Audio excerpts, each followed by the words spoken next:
Asian cup বাছাইয়ের match খেলতে Bangladesh football দল এখন ভারতের শিলংয়ে অবস্থান করছে।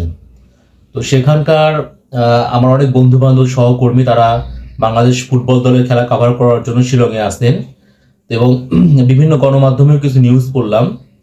তো সেসব নিউজ পড়ে একটা জিনিস আমার কাছে মনে হলো যে এই ভারত তারা কেন বাংলাদেশ ফুটবল দলকে এত অসহযোগিতা করছে। মানে স্বাভাবিক ব্যাপার, বাংলাদেশ ফুটবল দল তারা তো সফরে গেছে, মানে তারা হচ্ছে ভারতের অতিথি। তো অতিথি দলের সঙ্গে তারা এরকম অসহযোগিতা করার কারণটা আসলে কি?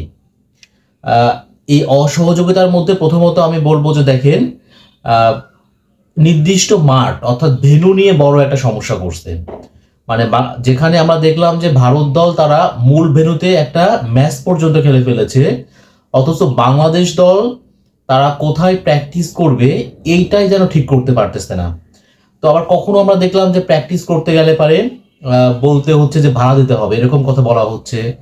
আবার খেলা হবে যেহেতু ঘাসের মাঠে, তাহলে খুবই স্বাভাবিক বাংলাদেশ দল তারা তো প্র্যাকটিস করবে ঘাসের মাঠেই, কিন্তু ঘাসের মাঠে প্র্যাকটিস করতে না দিয়ে তাদেরকে প্র্যাকটিস করতে দেওয়া হচ্ছে টার্ফে।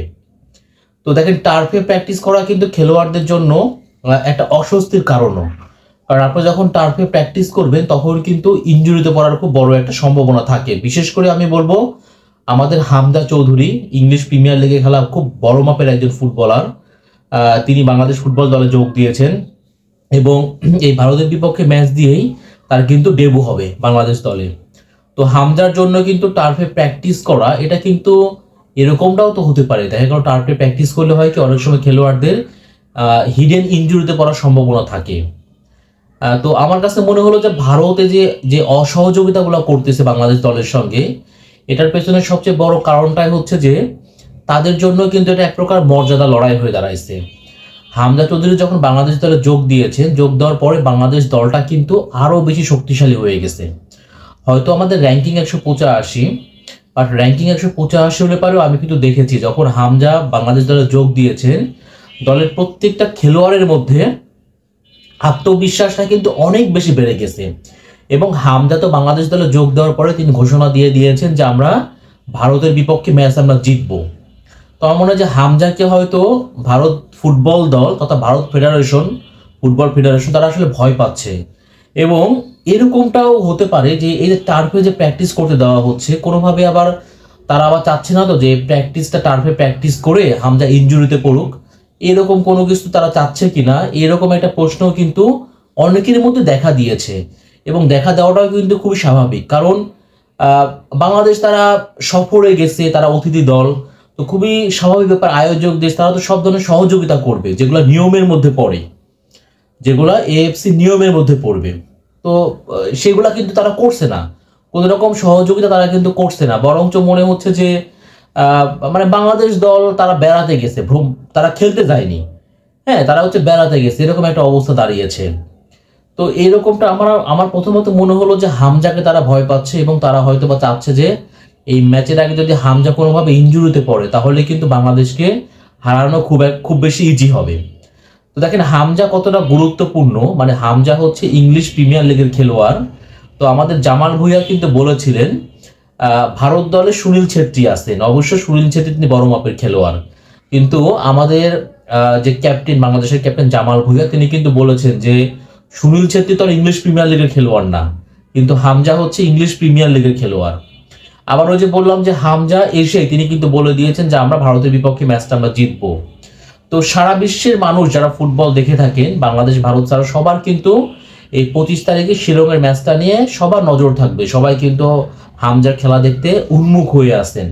হ্যাঁ, তো আমার এই জন্য মনে হলো আর কি যে কোনোভাবে ভারত চাচ্ছে কিনা যে হামজা ইনজুরিতে পড়ুক, সে যেন ওই ম্যাচটা মিস করে। না হলে পারে তো এরকমটা হওয়ার কথা না। অতিথি দলকে তারা কেন এরকম টার্ফে প্র্যাকটিস করাবে? ম্যাচ খেলবে ঘাসের মাঠে আর প্র্যাকটিস করানো হচ্ছে টার্ফে।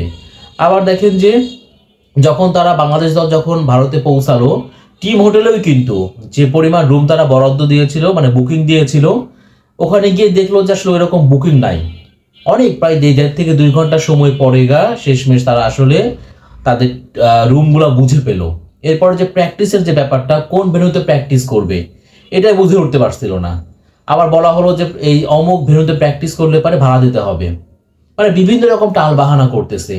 অতিথির সঙ্গে যেরকম আচরণ করার কথা নিয়ম অনুযায়ী তারা কিন্তু সেরকম নিয়ম পালন করছে না। তো এই জন্যই বললাম আর কি যে ভারতের কাছে তো এরা মর্যাদার লড়াই, তারা হয়তো বা ভয় পাচ্ছে যে যেহেতু হামজা চৌধুরী দলে আছে, আর ফুটবলে কিন্তু বাংলাদেশ দল খুব একটা খারাপ দল এরকমটা বলার কোনো সুযোগও নাই। তো ভাবছে যদি কোনোভাবে হেরে যায়, মানে প্রপার প্রিপারেশন নিয়ে তারা ম্যাচ খেলতে নামলে যদি কোনো রকমভাবে আমরা হেরে যাই, এই ভয়টা পাচ্ছে। এই জন্য তারা চেষ্টা করতেছে তত রকমভাবে প্র্যাকটিসে ব্যাঘাত ঘটানো যায়, বিঘ্ন ঘটানো যায়। এবং এটাও কিন্তু একটা কৌশল, এর মধ্য দিয়ে বাংলাদেশের ফুটবলারদের তারা মানসিকভাবে একটা ধাক্কা দেওয়ার চেষ্টা করতেছে। হ্যাঁ, তারা যারা মানসিকভাবে ভেঙে পড়েন এরকম একটা চেষ্টা কিন্তু ভারতের ফুটবল ফেডারেশন তারা কিন্তু করছে। তো এরপরে কিন্তু দেখেন ভারতকে আবার বাংলাদেশের ফিরতি লেগের ম্যাচ খেলতে আসতে হবে। তো আমরা তো এখান থেকে শিখলাম যে ভারত আমাদের সঙ্গে কি কি করছে। তো যদি বাংলাদেশে আসার পরেও বাংলাদেশ ফুটবল ফেডারেশন যদি সেম কাজগুলো ভারতের সঙ্গে করে, তখন নিশ্চয়ই ভারতের ফুটবল ফেডারেশন তথা ভারতের যে গণমাধ্যম কর্মী যারা আসবেন তারা নিশ্চয়ই এগুলো নিয়ে কোনো প্রশ্ন তোলার সুযোগ পাবেন না, বা প্রশ্ন তারা করতে পারবেনও না। কারণ মানুষ তো দেখা দেখি শেখে। ভারত আমাদের সঙ্গে যেগুলো করছে বাংলাদেশ, আমি জানি না তারা এরকমটা করবে কিনা, করার কথা না, কারণ বাংলাদেশ আসলে ওই রকম না, আমরা কিন্তু অনেক অতিথি পরায়ণ। বাট ভারত আমাদের সঙ্গে যে জিনিসটা করতেছে, আমাদের যে জিনিসটা দেখাচ্ছে, এটা আমি বলবো যে ফুটবলের শিষ্টাচার বহির্ভূত কাজ আর কি। মানে কোনো পেশাদার ফুটবল ফেডারেশন এবং এরকম একটা বড় একটা দেশ, তাদের কাছ থেকে অন্তত এরকম জিনিসটা আমরা কখনোই প্রত্যাশা করি না, বাট তারা কিন্তু সেই জিনিসগুলাই অলরেডি করলো। তো হামজাকে আসলে ভয় পাওয়াটা খুবই স্বাভাবিক, কারণ হামজা হচ্ছে অনেক বড় মাপের একজন ফুটবলার, তিনি ইংলিশ প্রিমিয়ার লিগের খেলোয়াড়, তাকে ভয় পাওয়াটা খুবই স্বাভাবিক। তো এইরকম ভাবে মাঠের বাইরে অসহযোগিতা না করে 25 তারিখ যে খেলাটা হবে মাঠে, আপনারা মাঠে খেলে বাংলাদেশ দলকে হারান, সেটাই মনে হয় মানুষের কাছে অ্যাকসেপ্টেবল হবে, গ্রহণযোগ্য হবে।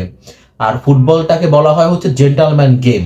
অলরেডি ম্যাচ শুরুর আগে মাঠের বাইরে কিন্তু আপনারা এই যে ভদ্রলোকের যে খেলার কথাটা বলা হয়, আপনারা কিন্তু ভদ্রলোকের পরিচয়টা দিলেন না, আপনারা অলরেডি কিন্তু অভদ্রতার সর্বোচ্চ লেভেলে পৌঁছে গিয়েছেন।